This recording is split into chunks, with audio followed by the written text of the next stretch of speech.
Morning. आज के इस लेक्चर में आप सबका वेलकम है। बताइए मेरे हाथ में ये क्या है? चूड़ी, बैंगल। Very good. अगर मैं कहूँ कि इसको मैथमेटिकली ये कौन सी फिगर शो करता है, मैथमेटिकली बैंगल से हम कौन सी फिगर ड्रॉ करते हैं?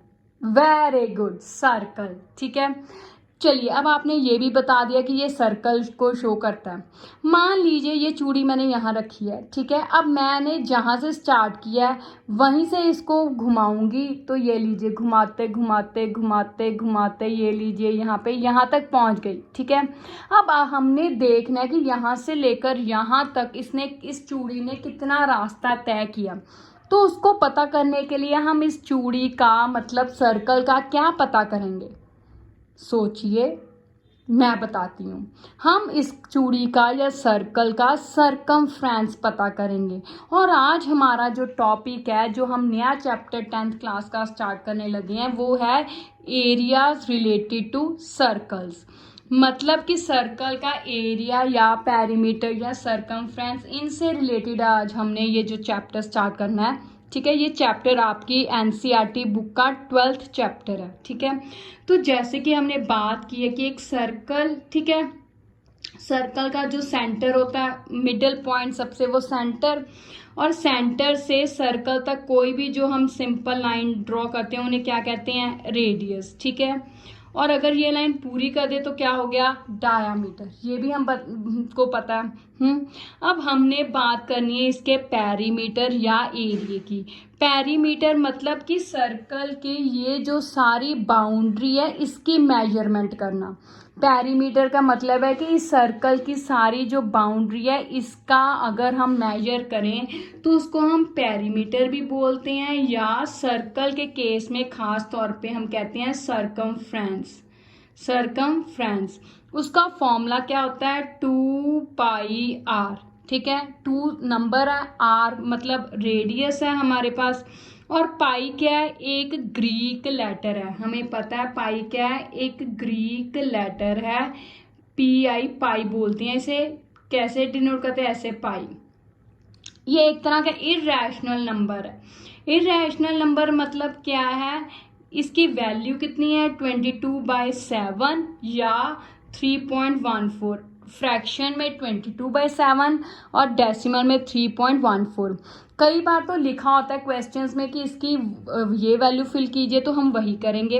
अगर उन्होंने कुछ नहीं कहा तो हम अपने अकॉर्डिंग कोई भी भर सकते हैं, ठीक है। अच्छा, ये तो थी सरकमफ्रेंस की बारी। अब है एरिया। एरिया कितना है इसका? अगर हम देखें तो एरिया का फॉर्मूला होता है πr², मतलब रेडियस की पावर 2, और पाई तो हमें पता ही है इसकी ये वैल्यू है, ठीक है। तो ये तो था एक इंट्रोडक्शन सर्कल की। अब हमने इससे रिलेटेड एरियाज पता करने हैं। मतलब जैसे जैसे एक्सरसाइजेज आएंगे, किसी एक्सरसाइज में हम 2 सर्कल को मिलाकर तीसरे सर्कल के बारे में एरिया पता करेंगे या सरकमफ्रेंस। किसी सर्कल में इसके सेगमेंट्स या सेक्टर्स का पता करेंगे एरिया। और फिर लास्ट एक्सरसाइज में हम 2 फिगर्स या 3 फिगर्स को, ट्रायंगल सर्कल, ट्रायंगल स्क्वायर, इनको ज्वाइन करके कुछ इस शेडेड पोर्शन का एरिया पता करेंगे, ठीक है। तो चलिए, सबसे पहली एक्सरसाइज क्या है? इसके ये 3 क्वेश्चंस हैं, बहुत ही इजी हैं। क्या है? पहला कहता है the radii of 2 circles are this. मतलब 2 सर्कल दिए हैं, एक ये रहा सर्कल और एक ये रहा। एक का रेडियस कितना है? 8 सेंटीमीटर है, और दूसरे का उसने कितना क्या है? 6 सेंटीमीटर, ठीक है।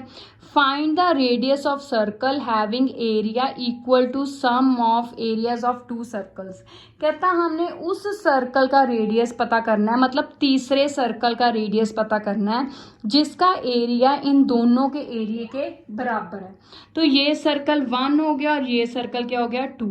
हम पहले सर्कल का एरिया पता कर लेंगे, फॉर्मूला ये रहा। दूसरे सर्कल का एरिया पता कर लेंगे, फॉर्मूला ये रहा। और फिर इनको ऐड कर देंगे, जो आंसर आएगा ऐड करके उसको हम एरिया πr² के बराबर रख के हम r की वैल्यू निकालेंगे। तो चलिए, कैसे लिखेंगे? एरिया ऑफ सर्कल 1, ठीक है। तो ये है मेरे पास πr1²। अब पहले सर्कल का रेडियस r1 हो गया, तो पाई वैसे का वैसे, r कितना है? 8 सेंटीमीटर है। तो पाई वैसे का वैसे, रेडियस क्योंकि सर्कल 1 है तो R1, तो रेडियस कितना है 8 सेंटीमीटर है, तो 8 की पावर 2। अब 8 को कितनी बार मल्टीप्लाई करना है 2 टाइम्स, तो 8 8 जा कितना होता है 8 8 जा 64, तो 64 साथ में पाई। ठीक है, अब सर्कल 2 की बारी है, तो सर्कल 2 के लिए फॉर्मूला पाई R2 स्क्वायर, तो पाई वैसे का वैसे, R2 कितना है 6 है, सेकेंड सर्कल का रेडियस R2, 6 की पावर 2 कितना हो गया 6 6 जा 36 साथ में पाई। अब इन दोनों को ऐड करना है, तो हमें जो रिक्वायर्ड सर्कल एरिया है ना, रिक्वायर्ड जो सर्कल चाहिए उसका एरिया इन दोनों के जोड़ के बराबर है, तो इनको ऐड कीजिए 64 पाई प्लस 36 पाई। ठीक है, तो कितना हो गया 100 पाई हो गया। जबकि एरिया सर्कल का क्या होता है मेरे पास पाई R स्क्वायर। अब ये जो थर्ड सर्कल है जिसका एरिया इन दोनों के एडिशन के बराबर है, उसको चाहे आप R3 भी लिख सकते हैं, चाहे सिंपल R भी लिख सकते हैं। ठीक है, क्योंकि R1 R2 इनको दे दे तो मैं सिंपल R भी लिख सकती हूँ या R3 भी, जैसे मर्जी आपको ठीक लगता है। ठीक है, अब हमने R पता करना है, तो पाई तो नीचे जाएगा, जो चीज़ पता करनी है उसको एक साइड, बाकी सारी चीज़ें दूसरी तरफ। तो पाई ऊपर था तो ये नीचे चला गया, तो ये पाई पाई कैंसिल हो गए। इसलिए मैंने यहाँ पे पाई की वैल्यू नहीं फिल की थी, क्योंकि मुझे पता था कि पाई बाद में जाके कैंसिल हो जाना। अगर नहीं पता होता तो अगर आप यहाँ पे पाई की वैल्यू 22/7 फिल करके सॉल्व करते तो भी आंसर सेम आना था, पर यह है कि थोड़ा कॉम्प्लेक्स हो जाना था कैलकुलेशंस। ठीक है, तो अब इसका मेरा आंसर आ गया 100। अब पावर 2 है, जब 2 पावर दूसरी तरफ जाएगी तो पावर इन मतलब उल्ट हो जाती है, यानी कि इसका बन जाना था पावर 1/2। 1/2 का मतलब स्क्वायर रूट, तो 100 का स्क्वायर रूट कितना होता है 10 सेंटीमीटर। तो जिस सर्कल का रेडियस हमें पता करना था कितना था 10 सेंटीमीटर। तो ये क्वेश्चन हो गया, है ना इजी। तो चलिए अगला क्वेश्चन क्या है, the wheels of a car are of diameter 80 centimetre each. मतलब कहता है जैसे कि हमने एक चूड़ी की बात की थी, मान लीजिए ये टायर है किसी गाड़ी का, अब इसका उसने डायामीटर क्या है मतलब पूरा डायामीटर 80 सेंटीमीटर का कार। ठीक है, तो हमें तो रेडियस चाहिए, तो रेडियस का मतलब 80/2, इसका हाफ करेंगे तो कितना हो गया 40 सेंटीमीटर। अब कहता है how many complete revolutions does each wheel make in 10 minutes when car is travelling at a speed of this. अब कहता है कि एक कार अगर 1 घंटे में 66 किलोमीटर कवर करती है, उसकी स्पीड क्या है 1 घंटे में 66 किलोमीटर कवर करना, तो 10 मिनटों में उसके वही कार का जो टायर है वो कितने बार घूमेगा, रेवोल्यूशंस मतलब कितनी बार घूमेगा, ये हमने पता करना है 10 मिनट में वो कितनी बार घूमेगा। तो जैसे कि हमने बात की कि इसे हमने मान लिया कि ये टायर है गाड़ी का। ठीक है, अब हमने इसका रेडियस निकाल लिया। अब जैसे कि हमने इंट्रोडक्शन में बात की थी कि अगर यहाँ से इसका ऐसे फाइंड आउट करना है डिस्टेंस, तो अल्टीमेटली हमने उस टायर का सरकमफ्रेंस पता करना है ना, क्योंकि जब भी वो टायर मान लीजिए यहाँ से शुरू हुआ घूमना, तो यहाँ से घूमते घूमते अल्टीमेटली वो सर्कल की सारी आउटर बाउंड्री कवर हो रही है, तो इसका मतलब हमने अब यहाँ पे उस व्हील का क्या करना है सरकमफ्रेंस। तो circumference of wheel, circumference of wheel कितना हुआ, फॉर्मूला वही 2πr हो गया। ठीक है, 2 वैसे ही, पाई भी वैसे, आर कितना है 40। अब 42 जा कितना हो गया 80, तो आंसर कितना आ गया 80 पाई सेंटीमीटर।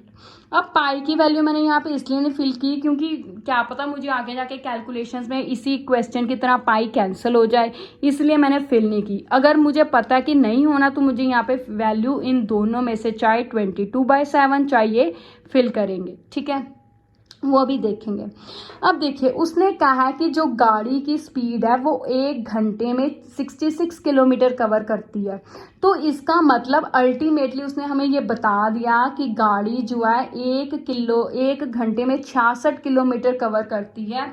तो इसका मतलब सबसे पहले तो ये आर है, घंटे दिए हैं, यहाँ पे हमें 10 मिनटों में पता करने को कहा है, तो घंटों को हम मिनटों में बदलेंगे।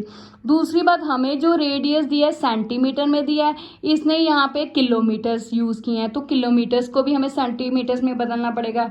तो चलिए हम कैसे बदलते हैं देखते हैं। डिस्टेंस, तो हम कैसे करेंगे डिस्टेंस, सबसे पहले हम करेंगे डिस्टेंस कवर्ड बाय कार ठीक है, इन पहले करेंगे कि इन 1 सेंटीमीटर देखते हैं। ठीक है, 1 सेंटीमीटर कैसे, अब देखिए 1 किलो, अगर मैं बात करूं एक सिंपल सी यहाँ पे बात करते हैं कि देखिए जो 1 किलोमीटर में 1000 मीटर्स होते हैं, ठीक है, तो आगे 1 मीटर में 100 सेंटीमीटर्स होते हैं, तो हमने किलोमीटर से सेंटीमीटर तक पहुंचना है। तो अल्टीमेटली इसका मतलब 1 किलोमीटर बराबर एक तो 1000 आ गया, इंटू 1 मीटर वाला 100 भी आएगा, तो इसका मतलब ये 66 किलोमीटर्स है ना। तो 66 को कितनी बार 1 2 3 4 5 जीरोस के साथ मल्टीप्लाई करना पड़ेगा, यही हो गया। अब ये मेरा सेंटीमीटर्स बन गया। ठीक है, अब यहाँ पे घंटे हैं, तो देखिए 1 घंटे में मेरे कितने मिनट्स होते हैं, 60 मिनट्स होते हैं। अब मुझे मिनट्स दिए गए, मतलब 60 मिनट्स का 1 घंटा हो गया है ना, तो 10 मिनट्स के कितना घंटा हुआ, तो 1/60 इंटू 10 हो गया, यही हो गया। तो इसका मतलब 10 से मल्टीप्लाई करूंगी, 60 से डिवाइड, तो अल्टीमेटली यहाँ पे क्या आएगा, डिस्टेंस कवर्ड बाय कार। ठीक है, तो इन 10 मिनट्स लिख देते हैं हम, इन 10 मिनट्स, तो क्या आएगा 66 इंटू 1000 डिवाइडेड बाय 60 इंटू 10, ये भी आ गया साथ में। अब ये 0 0 से कैंसिल हो गया, 6 को यहाँ से कट किया तो 11 आ गया, तो ये कितना आ गया 11, 1 2 3 4 5, ये आ गया मेरे पास सेंटीमीटर्स, यही आ गया सेंटीमीटर्स में आ गया डिस्टेंस। अब हमने मिनट्स का भी 10 मिनट्स का हमने देख लिया कि 10 मिनटों में गाड़ी ने कितना डिस्टेंस कवर किया, इतने सेंटीमीटर। ठीक है, जबकि हमारे पास क्या आया, अब हमने पता करना है कि कितने टायर कितनी बार घूमा, तो हम क्या करेंगे, इसको इससे डिवाइड करेंगे। ठीक है, तो नंबर ऑफ रेवोल्यूशंस का क्या आएगा फॉर्मूला, तो ये distance covered by this 1 2 3 4 5 divided by 80 पाई। ठीक है, डिवाइडेड बाय 80 पाई। अब पाई की वैल्यू 22/7 फिल करेंगे, तो चलिए 1 2 3 4 5 डिवाइडेड बाय 80 इंटू 22, ठीक है, बाय 7। अब ये 7 ऊपर जाएगा, ये 0 तो 0 के साथ कैंसिल ही होगी, तो कितना रह गया 1 2 3 4 इंटू 7 डिवाइडेड बाय 8 इंटू 22, ये आ गया। अब 22 1 जा 22 5 जा 110, तो 3 जीरोस बच गई। अब 8 के टेबल पे कट किया 5000, तो 625 पे गया। ठीक है, अब 625 को 7 से मल्टीप्लाई किया तो कितना आ गया 4375। मल्टीप्लाई करके देखें, 625 को 7 से मल्टीप्लाई करने, 7 5 जा 35, 7 2 का 14, 15 16 17, 7 6 जा 42, 4375 तो 4375। मतलब ये 10 मिनटों में उस गाड़ी के टायर ने कितनी बार घूमा, 4375 टाइम्स। ठीक है ना, इजी, कुछ नहीं करना, सरकमफ्रेंस को डिस्टेंस के हमने डिवाइड कर देना है। पर वो यहाँ पे हमें थोड़ा इसलिए ज़्यादा करना पड़ेगा काम, क्योंकि डिस्टेंस एक तो किलोमीटर्स में दिया था और आर में, जबकि हमें ऊपर चीज़ें मिनट और सेंटीमीटर्स में दी थी, इसलिए कन्वर्ट करना पड़ गया। ठीक है, अगला लास्ट क्वेश्चन है, ये तो मल्टीपल चॉइस है तो 1 मार्क में आएगा, फिर भी हम यहाँ पे प्रॉपर सॉल्व करेंगे ताकि आपको पता चल जाए। तो क्या है क्वेश्चन, ये देखिए, कहता if perimeter and area of circle are numerically equal. कहता पेरीमीटर सर्कल का क्या होता है, पेरीमीटर मतलब सरकमफ्रेंस, एक ही बात है, चाहे पेरीमीटर कह लीजिए और चाहे सरकमफ्रेंस। अब कहता पेरीमीटर जो है या सरकमफ्रेंस बराबर है एरिया के, तो पेरीमीटर 2πr, एरिया क्या होता है πr²। ठीक है, तो कहता देन रेडियस ऑफ सर्कल, तो कहता सर्कल का रेडियस इनमें से कौन सा होगा, 2 यूनिट्स, पाई यूनिट्स, 4 यूनिट्स या 7 यूनिट्स।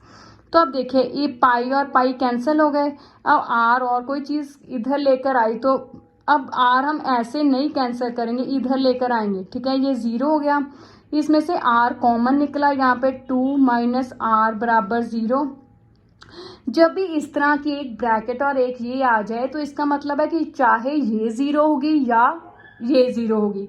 जैसे मान लीजिए मैं कहती हूँ ये चीज़ें हैं, तो इसका मतलब अगर ऐसे आ जाए तो इसका मतलब होता है कि चाहे पहली ब्रैकेट ज़ीरो होगी चाहे ये दोनों इकट्ठे ज़ीरो नहीं हो सकता, मतलब ज़ीरो ज़ीरो नहीं हो सकती क्योंकि ये नॉट डिफाइंड होती है, ठीक है।